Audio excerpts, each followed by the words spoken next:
আপনি কি কখনো শুনেছেন বিটকয়েন বা ডগিকয়েনের নাম? অনেকেই এই নামগুলো শুনেছে। কিন্তু এগুলো আসলে কি, কিভাবে কাজ করে এবং এগুলো থেকে মানুষ কিভাবে লাভবান বা ক্ষতির সম্মুখীন হয় সেটি জানে না। তাহলে আর দেরি না করে চলুন আজকে ক্রিপ্টোকারেন্সির রহস্য উন্মোচন শুরু করা যাক। ক্রিপ্টোকারেন্সি হলো এক ধরনের ডিজিটাল মুদ্রা যা ব্লকচেন প্রযুক্তি ব্যবহার করে তৈরি করা হয়। এটি কোনো ব্যাংক বা সরকারের নিয়ন্ত্রণে নেই। আপনি যেমন নগদ টাকা ক্যাশ হাতে পান, এটি কিন্তু তেমন নয়। বরং এটি অনলাইনে লেনদেনের জন্য ব্যবহৃত হয়, যেখানে ক্রিপ্টোগ্রাফি একটি নিরাপদ প্রযুক্তি ব্যবহার করে লেনদেনগুলো নিরাপদ রাখা হয়।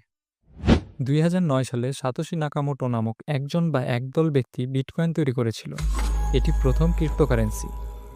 বিটকয়েনের মূল বৈশিষ্ট্য: এটি ব্লকচেন প্রযুক্তি ব্যবহার করে পরিচালিত হয়, কোনো ব্যাংকের নিয়ন্ত্রণে নয়, ফলে ডিসেন্ট্রালাইজ।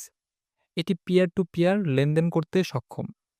উদাহরণস্বরূপ ২০১০ সালে লেজিলো হ্যানসি নামক এক ব্যক্তি ১০,০০০ বিটকয়েন দিয়ে মাত্র ২টি পিৎজা কিনেছিল। আজ সেই ১০,০০০ বিটকয়েনের মূল্য ১০,২০৭ কোটি টাকার ওপরে। আপনি কি কল্পনা করতে পারেন? সে সময় সে যদি জানত ১০ বা ১৫ বছর পর একেকটি বিটকয়েনের মূল্য $১,০০,০০০ ছাড়িয়ে যাবে, তাহলে সে কখনোই ২টি পিৎজা কিনত না ১০,০০০ বিটকয়েন দিয়ে। অন্যান্য ক্রিপ্টোকারেন্সি বা আল্টকয়েন কি? বিটকয়েনের পর আরও অনেক ক্রিপ্টোকারেন্সি তৈরি হয়েছে, যেগুলোকে আল্টকয়েন বলা হয়। কিছু জনপ্রিয় আল্টস কয়েন: ইথিরিয়াম বা ইটিএইচ স্মার্ট কন্ট্রাক্টরের জন্য বিখ্যাত। বাইন্যান্স কয়েন বা বিএনবি বাইন্যান্স এক্সচেঞ্জের নিজস্ব কয়েন। ডজ কয়েন বা ডগি কয়েন মজার মিম থেকে শুরু হয়ে জনপ্রিয়তা পায়। সোলানা বা সোল কয়েন খুবই দ্রুত ট্রানজ্যাকশনের জন্য পরিচিত। পাই নেটওয়ার্ক বা পাই কয়েন মোবাইলে মাইনিং করা যায়, এখন পুরোপুরি মেইননেটে চালু হয়েছে।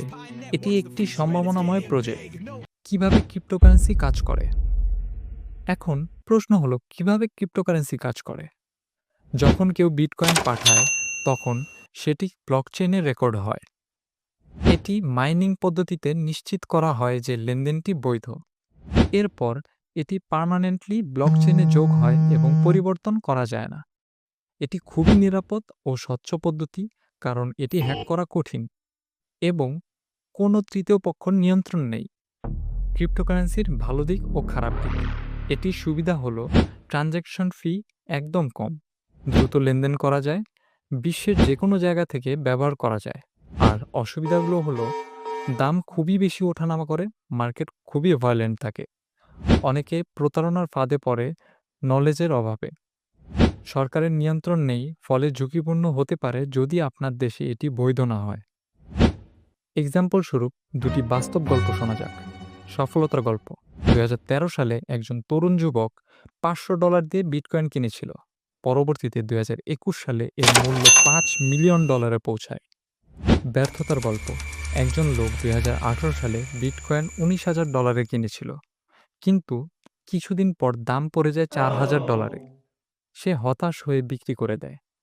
এরপর ২০২১ সালে বিটকয়েনের মূল্য $৬৯,০০০ পৌঁছায়। তাই বিনিয়োগ করার আগে মার্কেট অবশ্যই ভালোভাবে রিসার্চ করে নেবেন। ভিউয়ার্স, আজকের ভিডিওতে আমরা শিখলাম ক্রিপ্টোকারেন্সি কী, বিটকয়েনের ইতিহাস, অন্যান্য কয়েনের সুবিধা এবং অসুবিধা এবং বাস্তব কিছু গল্প। আপনি যদি ক্রিপ্টোকারেন্সি বিনিয়োগ করতে চান, তাহলে অবশ্যই ভালোভাবে শিখে বুঝে এবং সতর্কভাবে বিনিয়োগ করুন। আপনার মতামত জানান। আপনি কি কখনো ক্রিপ্টোকারেন্সিতে বিনিয়োগ করেছেন? আপনি কি মনে করেন এটি ভবিষ্যতে আরও জনপ্রিয় হবে?